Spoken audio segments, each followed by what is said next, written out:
Hello people, I'm the Comic Book Gamer. Today I'm going to be talking about an article I read on Gizmodo from a man named Charles Moore. This article is talking about his experience with comic shops and why he hates going to comic shops, which is a little weird because we have some similarities, me and this guy, as far as how we first got into comics, because he talks about how he first started reading comics in the library and then later on went to comic shops. Same exact thing with me. I got into comics and I started reading them because my mom would take me and my siblings to the library, and my library had a really cool setup where there were these beanbag chairs, and then along with the beanbag chairs they had bins of random issues of comics, and I would just go over there and read those the whole time while everyone else was browsing whatever at the library. And then later on I eventually found out that there was a comic shop near me, and I went there and fell in love with comics even more, and I loved comic shops. This guy had similar thing, except for the fact that when he finally went to a comic shop, he absolutely hated it. So that's what I want to talk about today, because it was really interesting to read this guy's perspective on comic shops, and he just absolutely hates comic shops and the experience. He just seems to hate everything about it, and it was really weird. But I was laughing throughout the entirety of reading this article. But anyways, yeah, let's start off with, in the beginning, like I said, he talks about how he read trades at the library and he loved it, and then he begged his mom to go to a comic shop when he was little, and she finally took him. And then when he went there, he just hated it because, well, let's read a quote. Like many stores, the walls were lined from the ceiling to the floor with gleaming covers that were nothing compared to the intricate labyrinth of long bookcases stuffed with toys and graphic novels that were older than I was. As fun as it was to see mountains of comics piled high as far as the eye could see, it was also intimidating because of how foreign and confusing the store's organization was. Brand new comics were displayed all over the store, seemingly at random places, and there was no real rhyme or reason to tracking down the issues that had come out a week or two before. Now, I don't know what comic shop this guy went to, but I've been to over a dozen comic shops because every time I go somewhere new or I'm visiting somewhere, I always want to go to the comic shops that are in that area. So I've been to a lot of comic shops, and I've never seen one that doesn't have it clearly stated where the new comics are. There's almost always a wall that has all the new comics, maybe one other place like a table or a rack that has new comics, or will have like the picks from the people that work at the comic shop. That's how my comic shop has it. My current one, they have a wall of new comics, and then they have a rack that has like, oh, the staff's picks, like, oh, we like reading these comics, so maybe you'll like them. And that's how it is. There's no new comics anywhere else. Those are all the new comics that came out like the past month or so. Those are all the new comics. And then everywhere else is back issues. That's how it's been at like every comic shop I've ever been to. There's always a wall with new comics, and then back issues in the long boxes somewhere else, and that's just how it is. I don't know how this guy was that confused.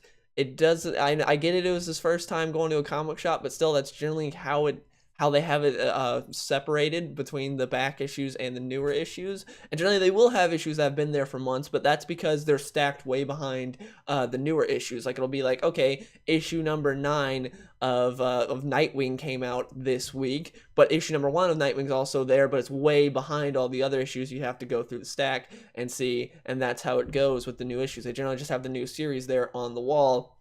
I don't know, I was confused by that, but whatever, let's keep reading a little bit more. The obvious solution to my problems was just to ask someone where everything was, but the response I got from the store clerk was, DC's there, Marvel's over there, is there something you're looking for? Wasn't exactly helpful because, again, all this was new to me, and what I really needed at the time was guidance. The clerk did exactly what he's supposed to. He told you where the 2 most popular brands were, and then asked if there was anything specific you were looking for. Like, if you're looking for something that's not Marvel or DC, or if you were looking for an indie book or some manga or something, you should have asked. He legit says, is there something you're looking for, so he can help you. He tells you what, like, that's the best way to do it when someone just asks you. That's just the best response when someone asks you and they don't know what they're doing. They're just like, oh, where are the comics? You obviously just say, DC's there, Marvel's over there. Is there anything else I can help you with? That makes sense to me. I think this guy did it well. Personally, when I first went to a comic shop, my first time ever, I went in there, I asked the guy where Superman comics were. He pointed me to the Superman back issues, and that was it. Then I just deep dove into the back issues and just went all the way through tons of back issues of different characters and everything, and that was it. That's all I did. I had so much fun doing that. I did not buy an issue that wasn't a back issue until the New 52, because up until then, when I went up there, those books were more expensive because my first comic shop had all back issues at $1, and then the actual issues that come out every month were like $4, and I was like, I don't really feel like spending money on that, and they're on issue like 800 and whatever. I'm like, I'll just go through all the back issues and try to get caught up, and that's what I did. I had so much fun. The way I got into comics was really unorthodox. When I first started reading at comic shops, like it's well, really there's no wrong way to get into comics, but my way was definitely unorthodox, because I would just dive into back issues, find like part 2 and 3 of a 6-part story, and then have so much fun running around the shop trying to find the rest of that 6-part series. That was so much fun for me. Like, I love doing that at my comic shop. I miss it. It was the best time, and a lot of people would hate taking me to the comic shop when I was a kid because I'd spend so much time there. I'd almost always get a time limit, like, okay, you have 15 minutes, and then we gotta leave, because I'd spend so much time there, and that's what I did. But this guy just was completely lost. But this guy needs his handheld. He says he needs guidance. Like, this person, I'm assuming, he talks about later how there were a bunch of adults in the store. There were other customers in the store. This guy can't just be taking you, holding you by the hand, and be like, hey, here's where every single comic in the store is, so you know. Because this guy didn't even ask for anything specific. The guy's complaining about it. He never even asked for anything specific to the clerk. He was never like, oh, I want this specific book. He just asked, like, where are the comics? It doesn't make any sense. It's kind of frustrating to see that, because he's blaming the guy that's working at the comic shop when he didn't give him anything to work with. He didn't ask him for anything specific. The guy obviously was willing to help him, but he didn't do it. Now let's move on to another part of the article. This guy says, as simple as it sounds, the easiest and most intimidating way to address that issue is to simply make things easier to find for newbies who are unfamiliar with a store's layout. More than that, though, far too few stores make a concentrated effort to prominently display a wide selection of series beyond major titles like the Avengers or the Justice League. Okay, well, that's like that for a reason, because most people coming in there are going to be coming in there because of the movies or TV shows or anything else in media that they see, and they're going to be like, oh, I want to go and read this thing. Oh, the Avengers Infinity Wars came out. I want to read Avengers. So, of course, they're going to have that prominently displayed, and they do a great job of displaying comics for newbies. They have the rack up there, which looks awesome. Like, if you first come in and you see that rack of new comics, that looks really cool, and you kind of want to delve into it. At least I do, and that's how it is. It makes sense to me. And again, they're not gonna be freaking promoting Gideon Falls, which is an indie book that I'm reading right now. I'm really enjoying, but it makes sense that that's not like front and center. Like, hey, everyone should read Gideon Falls right now, because whenever they're getting new people in there, they're gonna be like, I have no clue what Gideon Falls is. I have no reason to read that. But hey, I like the Justice League cartoon, so I'll read Justice League. It makes sense for them to promote the big two, to promote DC and Marvel more than they do indie books. I would like for them to promote indie books more. That'd be cool. But from a business standpoint, it makes more sense to promote the popular books that people are going to be coming in there looking for. Like, when a parent goes in there, like, buy a comic for their kid, they're going to be like, hey, my kid really likes the Teen Titans show. He really likes Young Justice. What can I get for that? They're not going to be like, hey, my kid really wants some Gideon Falls right now. You get what I'm saying. It's just, if you want indie books, you can ask for them. It's generally people that are going to be buying indie books are going to ask for them. They're not going to be like just wandering around like, oh wow, this looks cool. It's a lot of the time it's people that know these creators and are interested in their books. It's not the casual person that just comes in and is like, hey, I'm gonna buy this indie book.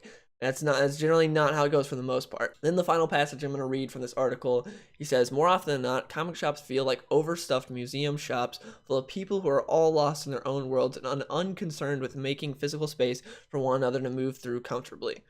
I think reading this showed me more than anything about this guy's main problem with comic shops, and that's the fact that he is definitely socially uncomfortable, because I've never had a problem with just going up and being like, excuse me, and going to where I wanted to look at.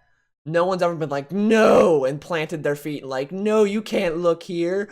You're not allowed to look at the Hulk comics right now. These are meat. No one does that. And then if someone's like on a long box of back issues looking through them, you're gonna have to wait your turn. That's how it goes. Just like if you were looking on there, no one's gonna be able to kick you off. But generally, if someone's looking at the rack of comics, no one's going to be like, nah, I'm not going to make room for you. Screw you. All you got to do is say, excuse me. Comic shop customers are very nice and aren't going to be dickheads about it. Like, I don't know what's with this guy. It seems like it's very much a whole just socially uncomfortable thing. And I know all about that because I was like the most socially uncomfortable nerd ever. Still definitely have a lot of those qualities, but not as much as when I first started going to comic shops. But still, it didn't bother me. It didn't stop me from being like, excuse me, or going and getting to where I needed to go. This guy, it seems like that's his main problem, because you noticed he didn't ask the clerk for anything specific, like what he was really looking for. He didn't ask the guy for help. He just asked him where the comics were, and the guy told him. And then after that, he felt so appalled by the guy's response. And then here, he's so concerned about where everyone is in the comic shop and the fact that they're blocking up where he wants to go, instead of just asking them, be like, hey, can I look at that real quick? Like, it doesn't make any sense. It just seems like this guy is really socially uncomfortable, and that is his problem with comic shops. It seems like if the comic shop was empty, he would have a lot better of a time, but because it's not, he just can't deal with it, and it overloads him. I don't know, because again, this comes from me. I'm not some social butterfly.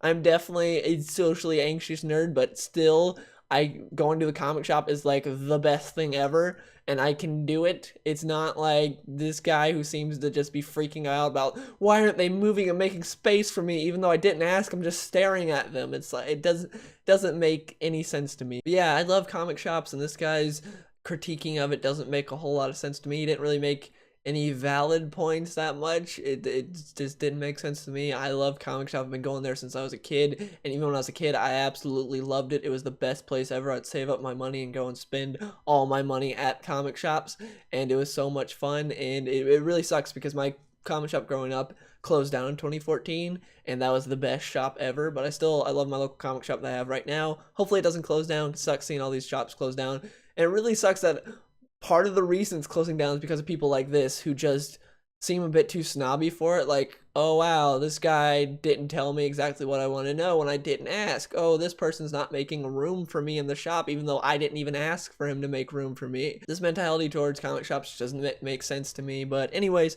please let me know in the comments below, what are your thoughts on this whole article and this guy's problems with comic shops, because I'm very confused by it. But yeah, hope you guys enjoyed the video, and I'll see you guys later. Legends never die, we've been going every night. I've been feeling way too blessed, but with Lex I'm never stressed. They don't know just what we do, we've been out here with the crew. They don't know just how we live, think we got too much to give.